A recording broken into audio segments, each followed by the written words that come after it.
রাবণের প্রকৃত নাম দশানন। তিনি শিবের পরম ভক্ত ছিলেন।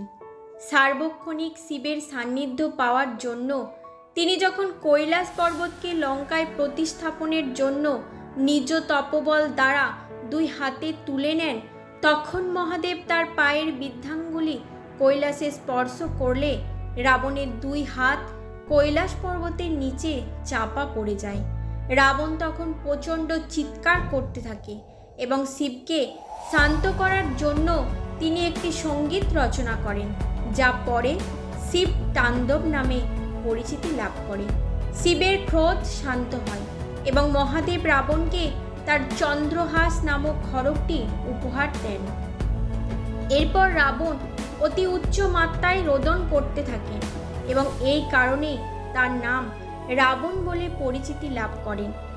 রাক্ষসকুলের রাজা ছিলেন রাবণ, কিন্তু তার মতো শক্তিশালী ক্ষমতাধর মানুষ আর কেউ ছিল না।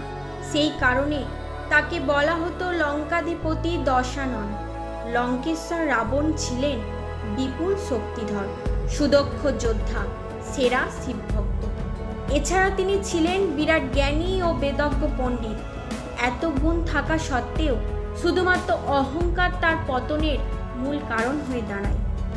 দশানন রাবণের রাজ্য লঙ্কা ছিল সোনার তৈরি, সেই কারণে একে বলা হতো স্বর্ণ লঙ্কা। কিন্তু হনুমান তার লেজের আগুনে রাবণের স্বাদের স্বর্ণ লঙ্কা পুড়িয়ে ছাই করে দেন। রামায়ণে এই গল্প আমরা সবাই জানি, কিন্তু এইভাবে সোনার লঙ্কা জ্বলে যাওয়ার পেছনে আছে এক অভিশাপ। রাবণকে অভিশাপ দিয়েছিল শিবের বাহন নন্দী, সেই কারণেই পুড়ে ছাই হয়ে যায় সোনার লঙ্কা। চলুন তবে সেই সম্পর্কে জেনে নিই।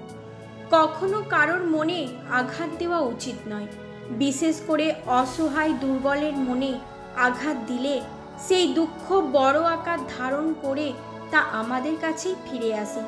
পশু পাখিদের ওপর থাকে ভগবানের বিশেষ আশীর্বাদ, তাই এদের আঘাত করলে তার শাস্তি তো পেতেই হবে। এই ঘটনা সত্যি হয় লঙ্কেশ্বর রাবণের ক্ষেত্রে। রামায়ণ এবং শিব পুরাণে এই ঘটনার উল্লেখ করা হয়েছে। শিবের প্রিয় নন্দী, মহাদেবের বাহন নন্দী শুধু তার বাহন নয়, শিবের অতি প্রিয় ছিল। নন্দী মহারাজ দেবাদিদেবের একজন পরম ভক্ত ছিলেন। এই অবলা প্রাণীর সরল বুদ্ধি মহাদেবের প্রিয় ভক্তদের মধ্যে তাকে একজন করে তোলে। সরল ও সোজা মনের নন্দী অল্পেই প্রচণ্ড রেগে যায়। রাগের বশে এমনকি সিংহের সঙ্গে লড়াই করতেও পিছুপা হয় না। তাহলে কেন তিনি রাবণকে অভিশাপ দিয়েছিলেন? চলুন তবে সেই সম্পর্কে জেনে নিই। রামায়ণে উল্লেখ আছে যে দশানন ছিলেন মহাদেবের একজন পরম ভক্ত। ভাই কুবেরের থেকে স্বর্ণলঙ্কা কেড়ে নেওয়ার পর রাবণ দেবাদিদেবকে অনুরোধ করেন সোনার লঙ্কায় বাস করার জন্য, কিন্তু জাগতিক সুখ সুবিধার ঊর্ধ্বে থাকা মহাদেব রাবণের অনুরোধ ফিরিয়ে দেন। তখন রাবণ কৈলাসে যান মহাদেবের দর্শন পেতে। সেই সময় ধ্যানে মগ্ন ছিলেন মহাদেব। নন্দী মহারাজ রাবণকে মহাদেবের ধ্যান ভঙ্গ না হওয়া পর্যন্ত অপেক্ষা করতে বলেন, কিন্তু নিজের ক্ষমতার গর্বে অন্ধ হয়ে রাবণ নন্দীকে তার পরিচয় দিতে বলেন। নন্দী নিজেকে মহাদেবের শ্রেষ্ঠ ভক্ত হিসাবে পরিচয় দিলে রাবণ তাকে পরিহাস করেন। সম্পূর্ণ মানুষ নয় এমন কারোর সঙ্গে তিনি কথা বলতে চান না বলে জানান।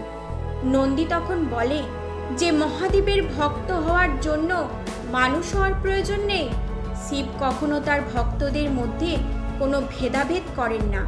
আর যে লঙ্কা নিয়ে রাবণের এত গর্ব, সেই লঙ্কা একদিন পুড়ে ছাই হয়ে যাবে, এই বলে অভিশাপ দেন নন্দী।